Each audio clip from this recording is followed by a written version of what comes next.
I was wondering if you can tell me a little more about smoking in home. Well, it's just me and him, and I do smoke.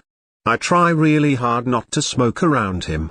But I've been smoking for 10 years except when I was pregnant with him, but everything is so stressful being sing-along and my having a full-time job. And that was just as I started smoking again. It will add things going on in smoking. Cinema way to relax and distress. Yes. Yeah, thunderclap glass wine. I have a cigarette and sure. And it sounds like you're trying not to smoke around him. Why did you make that decision? I know it's not good. For I mean, I've read those things about your infections and asthma and stuff, but other kids have your infections in their parents, don't smoke. So, on the one hand, you're worried about how your smoking might be affecting him, and on the other hand, you're not so sure if it's really the smoking is causing these problems, right? Yeah. And he doesn't have he hasn't had a lot of other problems that his other friends have. So I thought about quitting in the past, but I just don't see how it's possible right now. What made you decide to quit smoking when you were pregnant, while he was inside me and we were sharing everything and I knew that he would get some of that? And I just didn't think I could live with myself. If something happened to him right now, it feels almost too difficult, even managed or even to try. Yeah, exactly. How are you successful when you quit the force? Or I don't know, I think about now. I don't even know how I did it. I just did it. You know, I just couldn't imagine like him not being born or going into labor early and him having problems and stuff like that. All the stuff that they talked about was women who smoke. So I thought was just enough to say, okay, you know what? I'm not going to risk that. The risks were so scary then. That you're able to stop. Yeah, they don't feel as scary to know. No, I mean, we're two separate people and like I said, I try really hard not to smoke around him. I'm pretty good about that. I don't let other people smoke around him. So you know, you're doing the best you can do. Yes, but it sounds me too, like, part of, you really does want to quit. Yeah? I know that I need to and you know, keep every new year one said, okay. This year, I'm going to quit smoking. But then something happens and it just doesn't depend on you really do. List is just not making it to the top. Yeah. If you did decide to quit on a scale of 1 to 10 where 1 is not at all confident, you don't think you could do unintended. You feel pretty certain that you could. Where do you think you've all right now?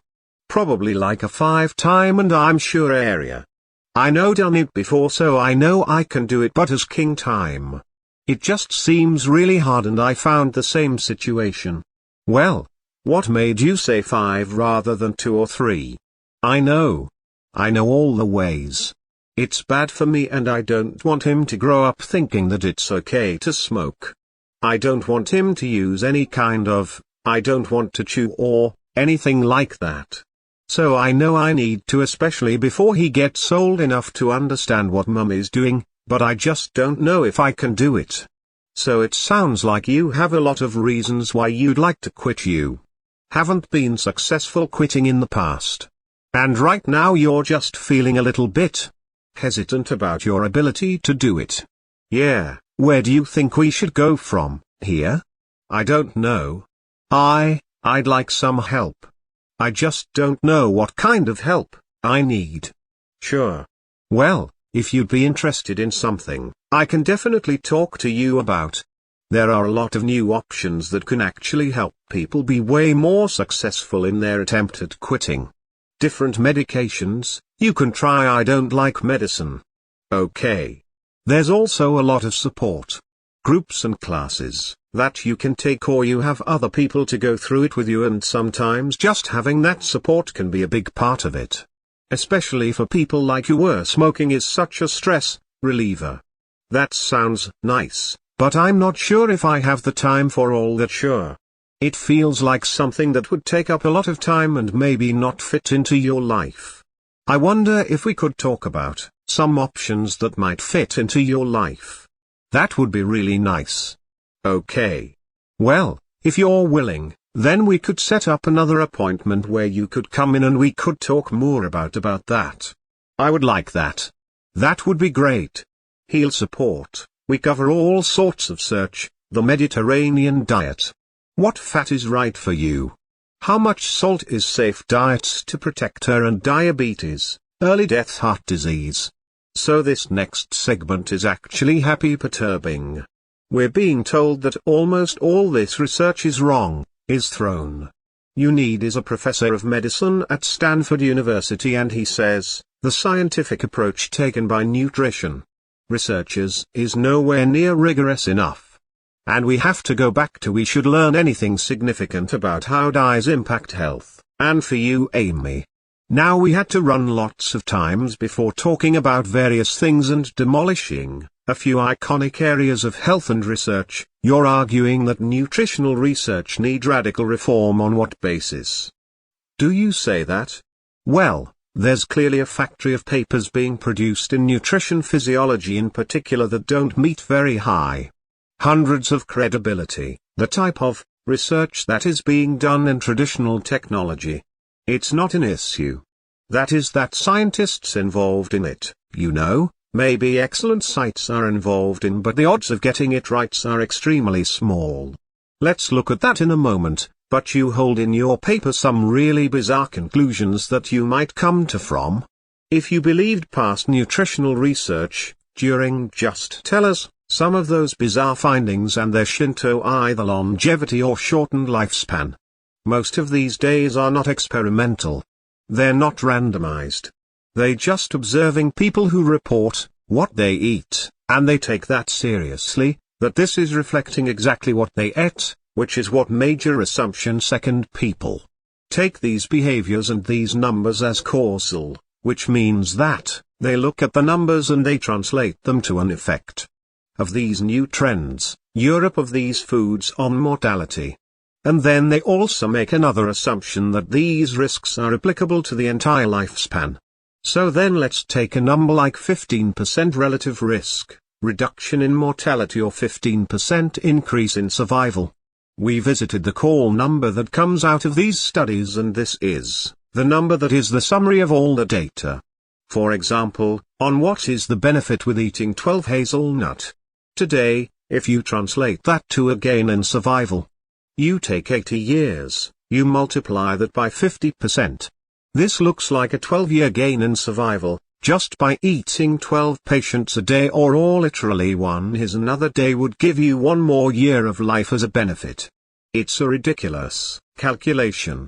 It is not. So, of course, even if he believed that one of these foods are one of these nutrients or a couple of them may be important, it's impossible to believe that every single single nutrient will have such tremendous benefits or such tremendous resources. So you get there because all of those are multiple levels of unreliability. Is that what it is? That essentially food diet is unreliable. They're not controlling for other factors such as education and other environmental factors properly, and they all conflate together to give you bizarre results. Is that what's going on? Exactly. It's a problem at multiple levels in extremely difficult field to study, and it doesn't mean that observational studies are technological studies. Get it wrong all the time. In many other fields of problems are much more straightforward. For example, we know for sure that smoking is killing millions of people. Kill 1 billion people in the next century unless we do something, but the effect of smoking is huge, that the risk increases 20-fold if someone is smoking for getting lung cancer or something. Salinger on that was for confidence. Walking. Why are we confident smoking? Annoying. Coffee because there'll be no randomized control trials, but getting people to smoke and other people not to smoke. So they're still on observational studies. Is it not a major differentially smoking? Is that the effect is tremendous? We're talking, as I said, 20-fold, increase the risk of lung cancer 10-fold, increase in cardiovascular disease and many other diseases have tremendous increase in risk for each single nutrient, each single of things that we eat or drink. Bring the effect. Even if you take these studies, literally are much, much, much smaller and based on what we know from some randomized trials that we have done. The facts are pretty much close to now is not exactly known. It's very likely that they're exactly no, which means that it's a complete waste to even try to pursue this any further. What about not really use epidemiology to study a relative risk of 1.01 on, can do it study around risk of which is with the Kaiser smoking. I'm just to dissect that out for a non-funerals. There's no effect, won't by all ones. Just tiny worse, 20. In fact of 20 is 20 times the risk. So it is just a little bit, over would be normal, probably within normal limits, so yeah, what about eating patterns? And you yourself will be involved in trials of the Mediterranean diet. So I think that the eating patterns in theory might be city of all these nutrients interacting together, but even those are very difficult if not impossible to study within an observational context. Again, you have most of these problems. Operating number 1, you need to ask people what type of eating pattern they're following, and, responses may be accurate or very often may be very inaccurate, especially try to recall what you ate and tell what you're doing. Just try to yourself and then see whether that information would be reliable. The second problem is that, you still have extreme complexity among all these nutrients from. We have over 200,000 different foods that you can combine in different ways. There's no clear eating pattern that each one of us is following. We follow different eating patterns and different pairs of our lives of different days even. And it also changes all the time. If you superimpose the way that we react to all of these chemicals that we digest, our metabolic profile.